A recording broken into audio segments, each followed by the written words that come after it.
Hello दोस्तों, हमारे channel पे आप लोगों का बहुत बहुत स्वागत है। श्री राम चैनल पे दोस्तों, आज हम लोग संबोध नारायण बुक से कुछ हनुमान जी और राम जी के टॉपिक पढ़ेंगे।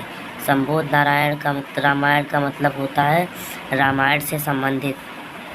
दोस्तों, महाराज सुहेलदेव जनसेवा न्यास कुछ होगा इसका, उसी के द्वारा ये बनाया गया है। इसके लेखक वीरेंद्र पिमल राची जी हैं।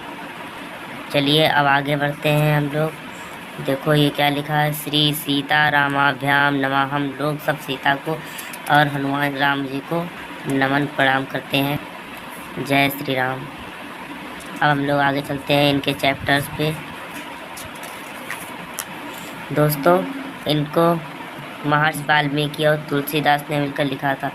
महर्षि वाल्मीकि ने इनकी कुछ सहायता की होगी, बट तुलसीदास ने इसको लिखा था। तुलसीदास ने इसको कब लिखा था? अकबर ने जब तुलसीदास जी को अपनी जेल में बंद कर रखा था, तभी तुलसीदास जी को क्रोध आया और उन्होंने अकबर के राज्य पे बंदरों ने हमला कर दिया था। तभी उन्होंने सोचकर यह हनुमान चालीसा और इस चीज़ का पूरा निर्माण किया था। चलो अब आगे चलते हैं। यहाँ पे है श्री राम कथा महिमा, आगे श्री राम कथा परंपरा। आगे दोस्तों ये रहे इसके चैप्टर अनुकरणिका। दोस्तों, आज हम लोग पढ़ेंगे पहला चैप्टर, राक्षस का अत्याचार एवं धरती माता की प्रार्थना। तो चलो ये खोलते हैं, पेज नंबर 1 से 2 के बीच में है। ये रहा चैप्टर 1, राक्षसों का अत्याचार एवं धरती माता की प्रार्थना। चलो पढ़ना स्टार्ट करते हैं। इसमें बताया गया है त्रेता युग की बात है। दैत्य वंश में रावण, कुंभकर्ण और विभीषण नामक 3 भाई थे। रावण के 10 सिर और 20 हाथ थे। कुंभकर्ण का शरीर पहाड़ जैसा विशाल था। उसकी ताकत भी उसके शरीर की तरह प्रचंड थी। मतलब कुंभकर्ण बहुत ताकतवर था। और राक्षस जो था वो रावण, वो भी बहुत बलशाली था। उसके 10 सिर थे और 20 हाथ थे। एक बार तीनों भाइयों ने मिलकर बड़ी कठोरता तपस्या की। उनकी तपस्या से प्रसन्न होकर ब्रह्मा जी ने वरदान मांगने को कहा। रावण बोला, पितामह, मैं आदमी हूँ और बंदर छोड़कर मैं किसी से और से न मारा जाऊँ। ब्रह्मा ने उसे मनचाहा वरदान दे दिया। रावण को विश्वास था कि मनुष्य और बंदरों तो उसे नहीं मार पाएंगे, इसीलिए इस प्रकार से वह अमर हो गया। कुंभकर्ण वरदान में इंद्र का पद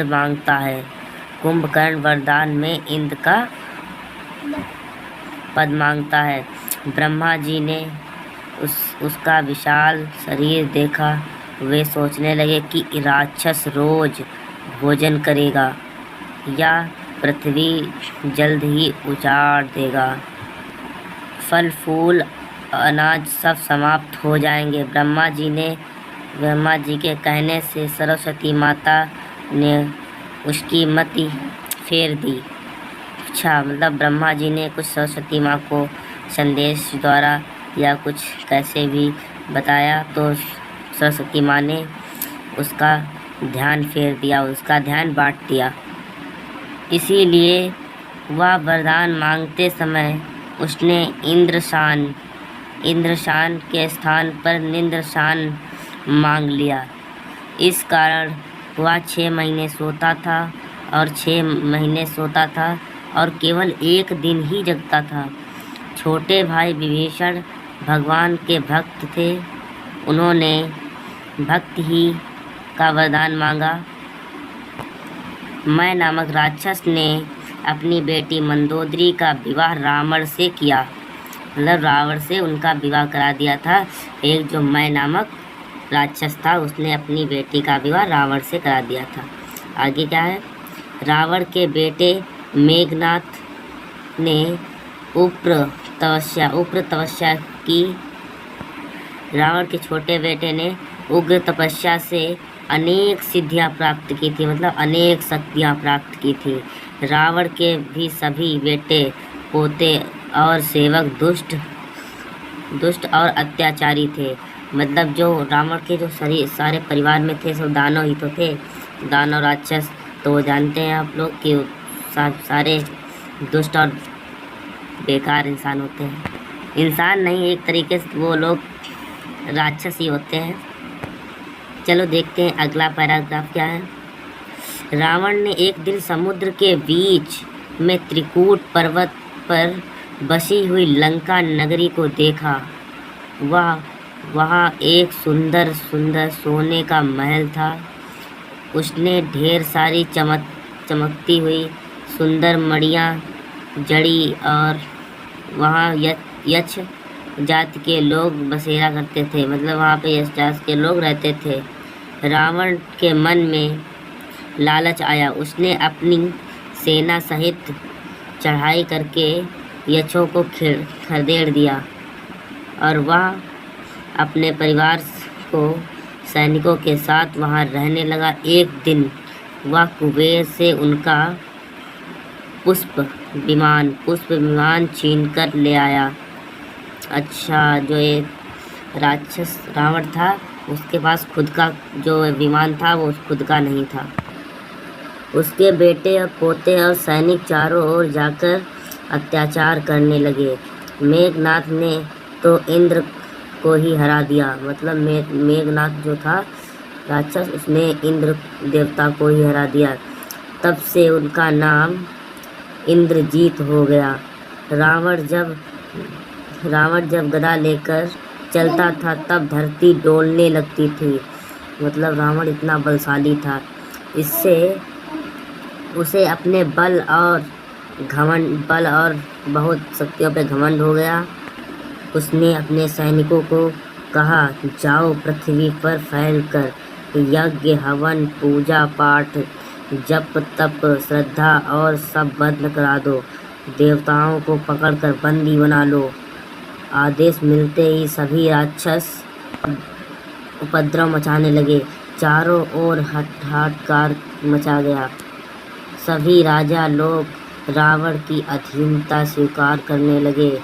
कहीं भी धार्मिक कार्य का पता लगते ही उसने सैनिक वहाँ ईंटा पत्थर मांस रुधिर आदि बरसाने लगते थे।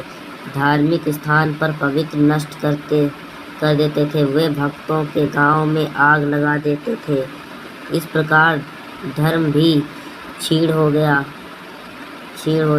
कर देते थे। इसका मतलब क्षीण होते देख पृथ्वी व्याकुल हो गई। उपद्रवित राक्षसों का अत्याचार वह सह नहीं सकी। इसीलिए यह एक दोहा बोला गया है, ये लिखा है, अतिशय देख धर्म कै ग्लानि परम सभीत धरा अनुक्लानि। इसके आगे दोस्तों देखते हैं इसमें क्या लिखा है।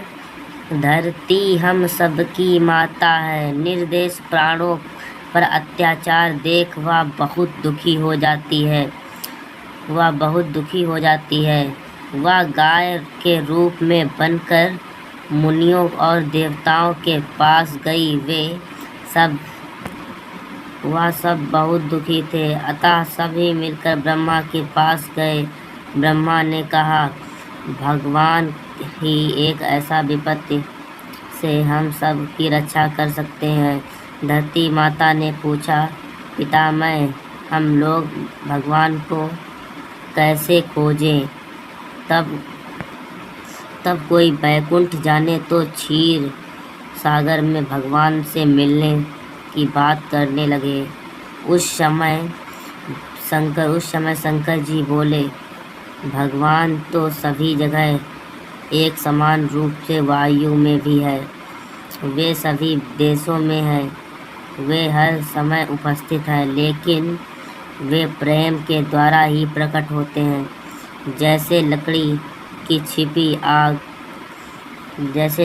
छिपी हुई आग रगड़ने से निकलती है, उस प्रकार सच्ची श्रद्धा और के पुकारने पर भगवान सामने आ जाते हैं।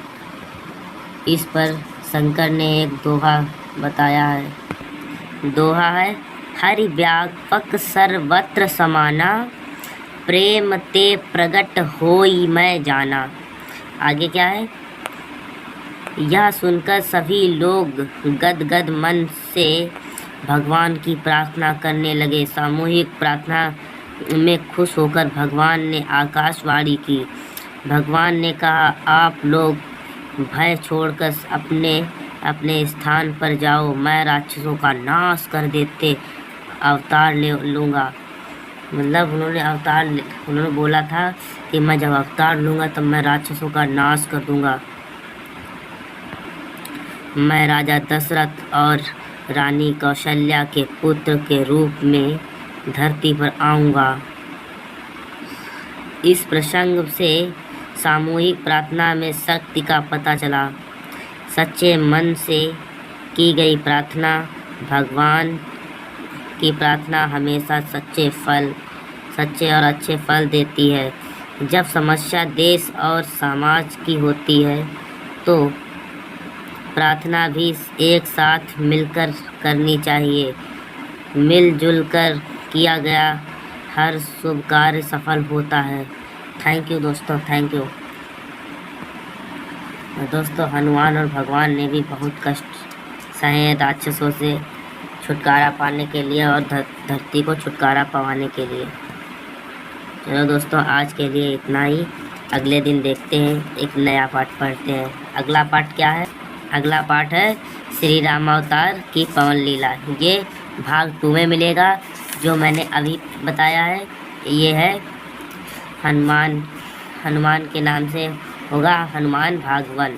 अगला होगा हनुमान भाग 2।